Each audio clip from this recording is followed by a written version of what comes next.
السلام عليكم ورحمة الله تعالى وبركاته. كسو دبا جنال كين اسد ديرو جنال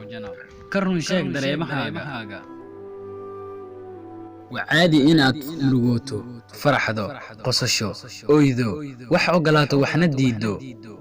wax jeclaato waxna nacdo waxna u hiilowdo waxna ka hayaanto waa dareemo mawluhu inagu abuuray waxay qurxiyaan oo qiimo u yeelan qofnimadeena waa waxa la isku afgarto la isku raali galsho laguna gar qaato hana qoon qof qosla marka uu haysan yahay xiligu farxadu jirto wax uu doonayo diida waxa uu diidayana muujiya inuu raali ka yahay cid kasta oo la dhaqantaana ay ku wareerto la dhaqankiisa haagarana naftaada kadibna ha ku sugin in dadku ku fahmaan adiga oo aanan muujin dareemadii ay kugu fahmi lahaayeen awood u yeelo inaad ka turjunto dareemahaaga sheeg hadii aad carooto oo sababay caradaada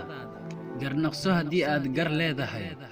gar qaado hadii aad qaldan tahay ha kaysanin dareemo ay tahay in guudkaagu laga dheedo hayeen waxa aadan rabin ha isku qaadin waxa aanad hubin ciribtooda kalifin naftaada ku xisaabtan talkaaga qofeed iyo aqoontaada shakhsiyadeed inay tahay